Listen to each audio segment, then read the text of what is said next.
else do you do when your favorite track author releases something new?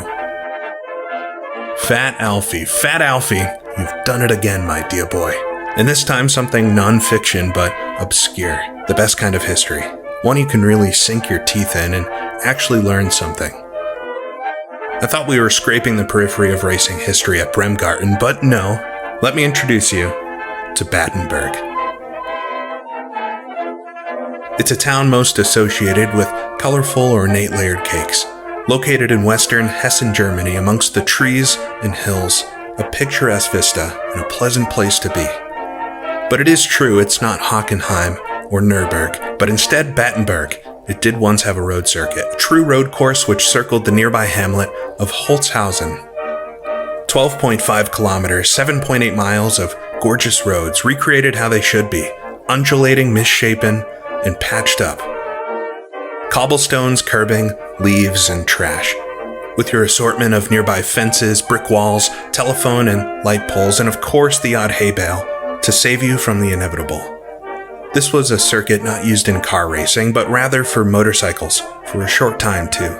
For a brief 4 years, from 1953 through 56, proper motorcycle and sidecar races took place here. Very much in the same flavor as we think of the Isle of Man today, but head to head. The results went as expected, and by 1957, the racing was no more. Created by aid of topographical maps and the rare photograph, over 70 square miles, 53,000 trees, 500,000 bushes, and uncountable other objects very much transport you to Old Wood House and the surrounding area. The roads are still present to this day, but recreated here in Assetto Corsa as they were for the motorcycle races in the 1950s. You know what you're getting when you get a Fat Alfie, and there's no disappointment to be had here. Just that wonderful lick of history and something terrifyingly interesting to learn about. The obvious suggestions are to pair such a creation with the diminutive sports cars of the period. A Porsche Spyder, a Mercedes 300 SL, any flavor you wish as long as it's silver. But a circuit such as this, although nearly 2 decades its senior, feels like an appropriate time to bring out this. The Mercedes W125. The second terrifying racing creation out of the interwar Mercedes garage, the W125 was a refinement, evolution of their first entry into Grand Prix racing. Built specifically for the 1937 Grand Prix season, the 125, behind the hands of Rudolf Caracciola, Manfred von Brauchitsch, Hermann Lang, Christian Kautz, and everyone's favorite, Richard Dick Seaman, won 4 of the 5 paying rounds of the championship season and collected 2 non-championship Grand Prix as well. Featuring a mighty 5.6-liter supercharged straight 8, the 125's 595 horsepower were enough to spin the rear wheels in 3rd gear at over 100 miles per hour. Demanding a light touch but astonishingly quick, it would have still been competitive in the late 1950s. But 1937 was the 125's year. With rule changes limiting capacity of engines to 3 liters for 1938, the 125 lived a short but memorable life. And then its later years, well into the 1970s, it appeared frequently as a pre-Grand Prix demonstration parade vehicle, driven by none other than Hermann Lang himself. The 125 was built for Assetto Corsa by the very talented Mantisig. Somewhat of a perpetual beta, the last official update for the car was released in 2020, graduating the vehicle to version 0.79. But in 2021, another acclaimed modder, Aphid God, released a physics update for the vehicle, fixing some of the peculiarities and finally allowing the machine to behave as it was meant to be. When paired with a skin set created by 67 JTM, the Mercedes Beast finally now looks and drives the part. And for anyone who may have tried it earlier on, it's definitely worth another look. So, well, not nearly the easiest combination I could dream up. Slipping the 125 around beautiful Battenberg here will certainly wake you up. So come with me on a short 3-lap race around this loop to experience the power, the peril, the prestige, and authentic time-traveling experience, all from the comfort of your home. Alright, so here we are at the back of the grid, and I've got 2 Alphas in front of me, and the rest are German cars. Lights are lit. Out. We're underway. Got a control the wheel spin off the line if you can as the two Alphas light it up in front. We'll come into the first corner behind Farina here.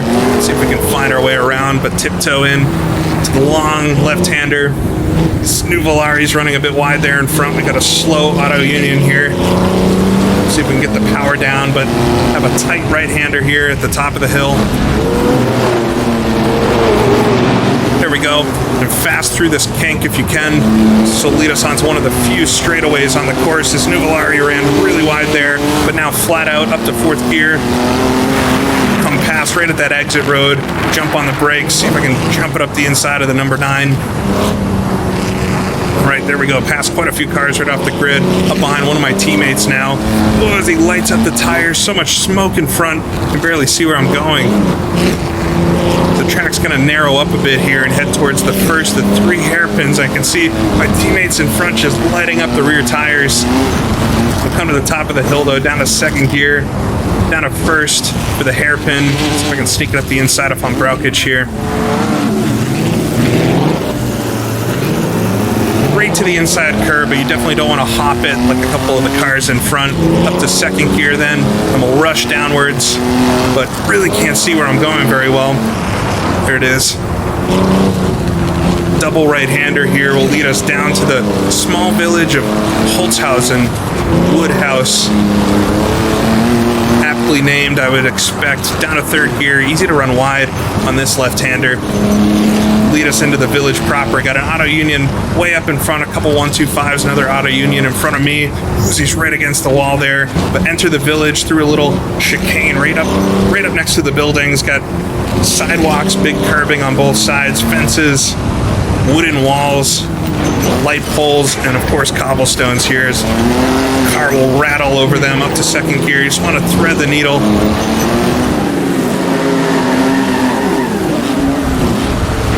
Crest the hill, back onto some asphalt. Get it up to 3rd gear and head onto this faster section as the 2 in front still lighting it up. I'm gonna make it really tricky here to spot the line, as this is one of the harder sections to guide this car through. So we'll come around this right-hander here. Ooh, running a bit wide in front. Holds on to it though, it's a miracle. I gotta try to get around this little group as quick as I can as, oh!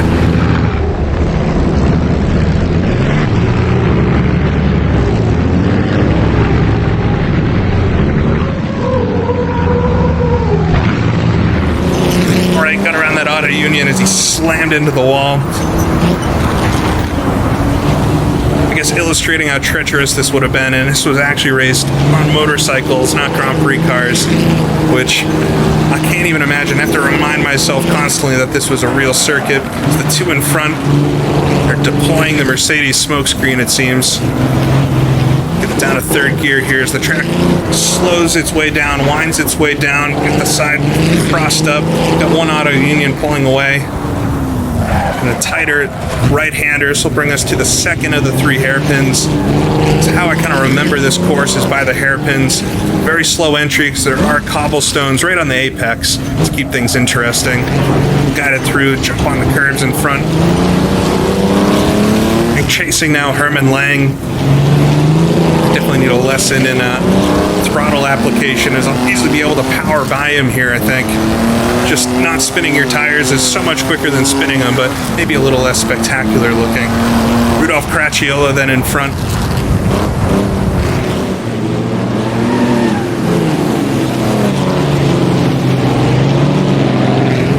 Mentioned quite a bit in Rene Dreyfus's book. All right. Come now to another twisty section as we'll wind our way towards that 3rd hairpin.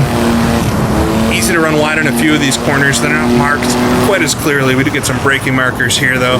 Down to 2nd gear. And this will bring us to a little stretch past a quarry, I believe. Oh, right onto the grass there.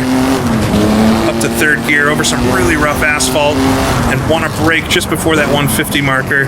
Heavy on the brakes, down to 1st gear. For the final hairpin, a little bit fast there, but able to get it slowed down. No cobblestones on the racing line. Right, up to 2nd gear. See if we can pass Caracciola then. from almost worst to first on the first lap, but the AI overall, they're obviously quite exciting here in the 30s cars, but Fat Alfie's done a really nice job with the AI on this circuit overall, and these are some of the hardest cars in all of Assetto Corsa for the AI to race, and so the fact that they're actually doing it this well, despite a couple incidents and everything, is actually quite remarkable. We'll come over the crest of the top of the hill here, though, a very fast section, flat out for just a second, and then we'll head down the hill, decreasing radius right-hander, just don't want to run wide, up to the final corner. Third gear, just nice and easily coasted through. We got one car, that's that Auto Union retired. We'll come across the line and believe him in second place here. Yeah, second place with 2 laps to go. Chasing Rossmeyer, and should be able to catch him. Rossmeyer, seen it pronounced both ways, but another pretty famous driver from the period. Racing for Auto Union, though. He runs a bit wide in front. Up to 4th gear, then onto this little straightaway. We should have the speed advantage as I just hold on to it there. Should have the speed advantage over the Auto Union. But this track's really not suited for the 125. It's definitely a better circuit for the Auto Union, as he's very slow heading up the hill here.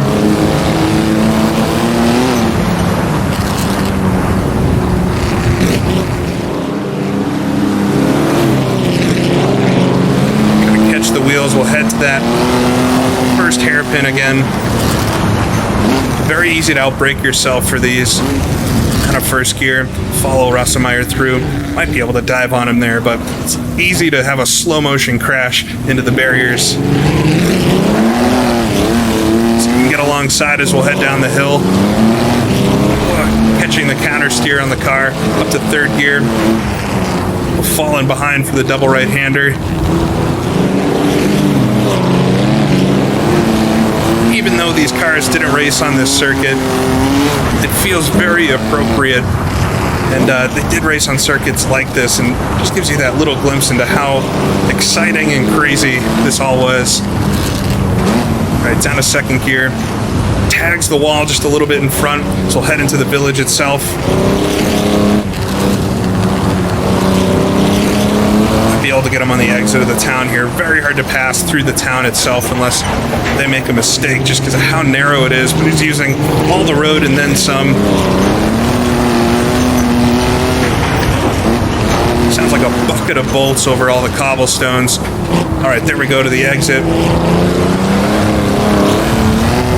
Get the throttle down then, up to 4th gear. It's actually really good at accelerating. I haven't quite seen the AI be this competent yet. Oh, he's gonna run wide though as I say it. Holds on to it. Bounces off the wall. Likely that car is very damaged now, so we'll both get the line wrong there. Got too caught up in what he was doing. I gotta pay attention to this car. All right, heavy braking there. You got some braking markers on the right, just to remind you, some skid marks running off the track there. Right to the edge, you can see all the little dust and debris and things all over this track. The road surface, as Fat Alfie does, is just so detailed and pleasurable to race on. You get a lot of feel from the track, which cannot be said very often in Assetto Corsa. Oh, he's running a bit wide there. I don't want to knock into the rear of him.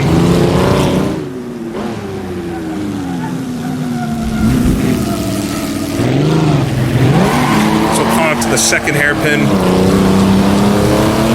Dueling with Auto Union. Lock the brakes up a little bit on the inside of the cobblestones.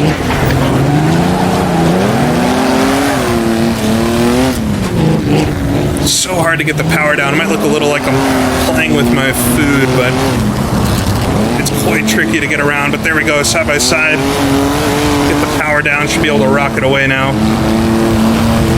Then have to remember, of course, where the course goes. Slide it through some of these corners, much like a slalom type course. It's a really, really fun one to drive and learn.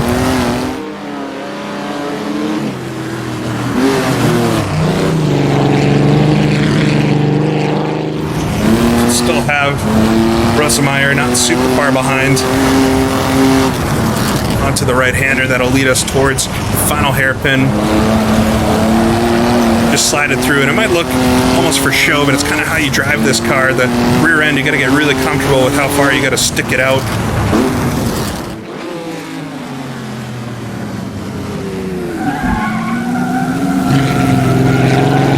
Good exit here because the end of this lap is so fast. I didn't quite get it right last time through. I think it's maybe my favorite section on the course, at least for this car.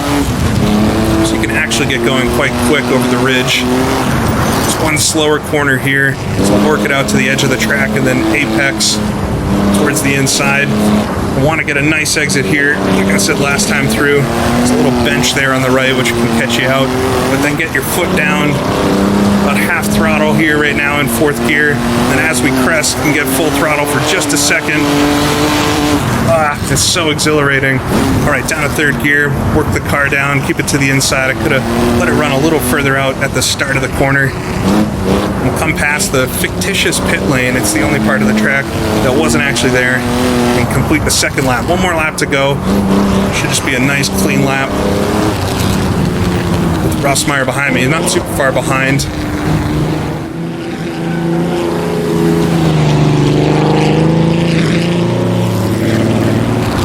It's really fun to drive a track like this or experience something. You know, one of Fat Alfie's other circuits that I like a lot, Fontenay, is a French track, and it is a fictional circuit built on real roads to kind of simulate what a French Nürburgring type circuit would be like. Get it down to 3rd gear here. Make sure I don't run too wide. There we go.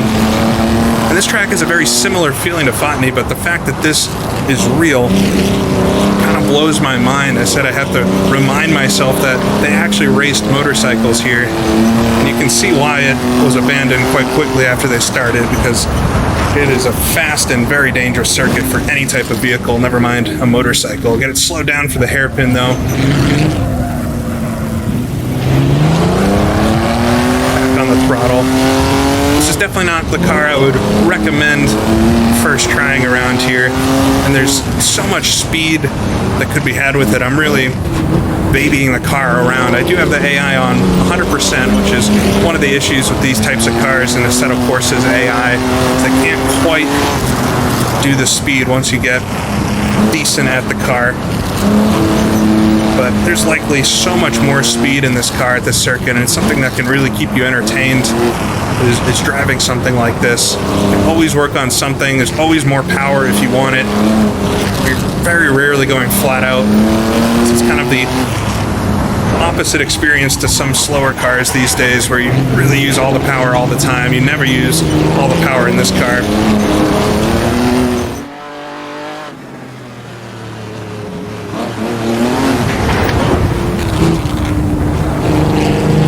Exit the village, see if I can get this section well. It's a very tricky one. If you get off the line in any part of it, you kind of have to abandon going fast through here. Very easy to run wide. Turned in slightly too early there, but still held it. Not too bad on the line. A little chicane there. Going a little bit of new asphalt patchwork. You can feel all the different changes in asphalt and grooves in the circuit. Makes every lap somewhat unique. I think I talked about in my Bremgarten video how if you enter a corner slightly differently, it's probably not going to go the same way, especially in cars like this. And it's very true around this circuit. The road surface is detailed enough to keep it very entertaining, never mind throwing in wet weather or something like that. Run a bit deep there, I got that line wrong. As the track winds down towards the 2nd hairpin.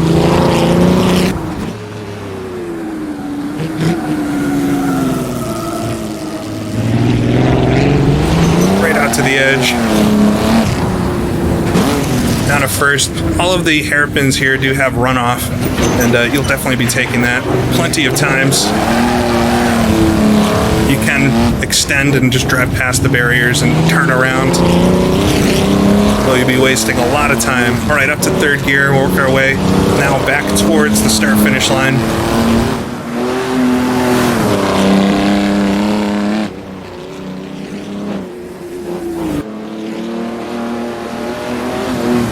very easy to drive these cars quite frantically, as I'm doing somewhat here, especially in traffic. But when you get it right, it's kind of a very poetic, slow driving car. You want to be very precise and smooth with your inputs, both on the wheel as well as the throttle. And I'm not exactly demonstrating that, but it's very satisfying when you get it right. This car is one that's been out for quite a few years, like I said in the intro, and if you've tried it in the past and haven't tried it with specifically the physics update, but also the nicer skins and stuff, it's very much a different car. And I think the old version of it, although really fun and very thankful for it being made, it was very frustrating to drive. It was almost impossibly hard, to the point where you imagine maybe it wasn't actually like that. This is still extremely hard, but feels a bit more realistic, like I could have imagined this car driving. We'll come through this final few sweepers and onto that fast section, see if we can get some good throttle time here as we'll head up the hill. A little too early on the apex. You can see that bench come towards me, right up to 4th gear then. Right flat out. Oh, and I had to get out of it for just a second. Car slipping all over the course, down to 3rd as we'll head down the hill, keep it a bit wider this time, and then sweep in a little bit better of a line. We'll come through the final corner though, so exciting first couple of laps trying to get around all those cars, and then just nice driving here at Battenberg.